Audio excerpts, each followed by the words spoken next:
Une mère poignarde sa fille de 350 coups de ciseaux. C'est une terrible affaire que j'ai vue là, vous savez, sur l'émission de France 2 de Christine Bollard, là ça commence aujourd'hui, avec ce père de famille effondré. Ça m'a tellement touché. Hein, c'est l'image que vous voyez à l'écran qui est venu raconter comment il a vécu la chose, le décès de sa fille de 3 ans. Donc je décide de monter voir. Et donc je pousse la porte de la chambre. Et là, je vois. Je restais là, donc j'ai dit sur le dos là.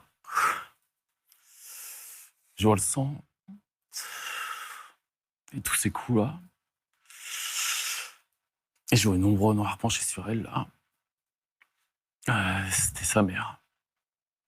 Et je lui dis, je vois le truc là, mais. Enfin, je comprends pas.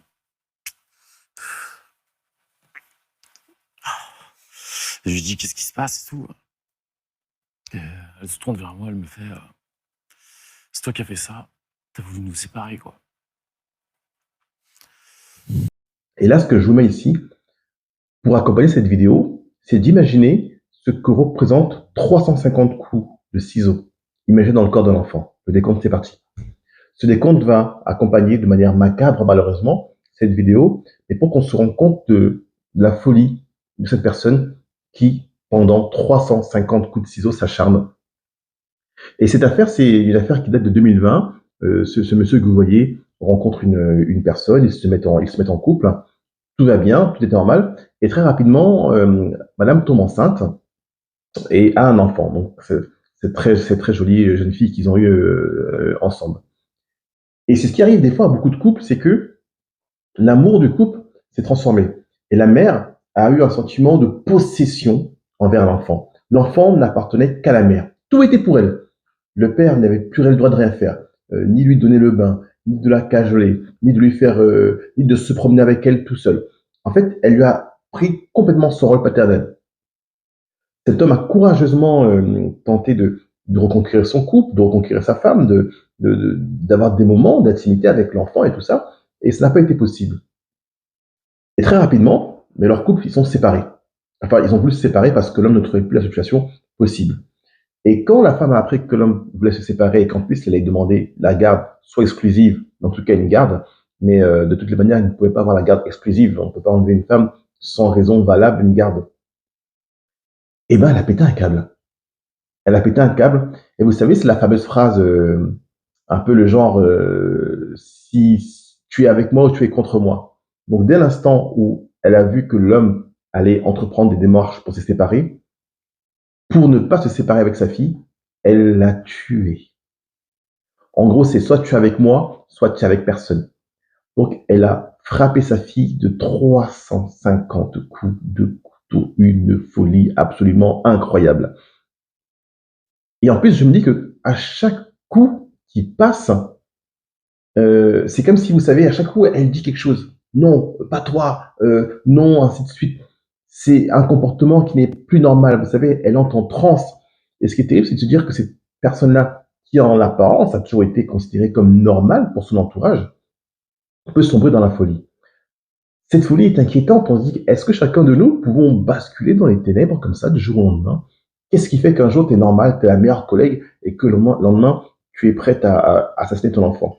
À quel moment ta relation a été si forte que tu n'as pas pu imaginer vivre séparé sans ton enfant? Sachant que si elle ne voulait pas se séparer de son enfant, il suffisait qu'elle instaure une relation normale avec son conjoint, qu'elle accepte que son conjoint puisse se balader avec sa fille, qu'elle accepte que son conjoint puisse changer les couches, ainsi de suite. Elle a eu un amour totalement exclusif pour son enfant et ça a détruit le couple et a mené au décès de la petite fille. Alors j'ai vu en plus que cette semaine-ci, en novembre là, elle est passée en jugement et a été reconnue irresponsable. Elle n'est pas responsable, voilà. C'est le destin. On ne sait pas. Alors, à un moment donné, il faut, je pense, arrêter à chaque fois, dès qu'il y a un souci, de plaider la folie, de faire croire que les gens sont irresponsables. À un moment donné, tu es responsable. Tu bascules pas en on-off, hein, je sais pas. Quand elle a mis les coups de ciseaux, mais enfin, j'imagine même pas, votre enfant qui crie, vous devez la bâillonner pour que, je ne sais pas, pour qu'elle ne crie pas. Et vous sentez dans votre main son souffle dernier, vous sentez quand l'enfant ne respire plus. Enfin, j'arrive même pas à imaginer ça. J'ai 3 filles, donc pour moi, on est au-delà du réel. Donc déjà, gros soutien à ce père de famille. Franchement, ça a dû être un moment inimaginable. Il est rentré, il a trouvé sa fille comme ça. Il a même pas compris la scène. Il s'est même bagarré avec la mère qui a essayé de l'empêcher de prendre l'enfant, de soigner l'enfant, enfin de la folie. Et, euh, et voilà, et ça interroge sur ce qu'est un couple, hein, des fois, où on pense que tout va bien, et du jour au lendemain, on se rend compte que on peut basculer dans les ténèbres, on peut basculer dans quelque chose qui est complètement irrationnel. Donc vous avez vu, le décompte des coups de couteau que j'ai mimé est terminé. Ça nous a accompagnés de manière macabre tout au long de la vidéo, mais c'est pour que vous imaginiez la folie qu'il faut pendant tout ce temps-là, plus de 3 minutes, presque 4 minutes, s'acharner sur le corps de son propre enfant. Big up à ce père de famille. Que la mère s'en sorte, c'est de la folie. Franchement, c'est prison à perpétuité terminée. Il faut arrêter à chaque fois de chercher des excuses, des raisons. T'as fait ci, t'as fait ça. À un moment donné, faut y aller, quoi.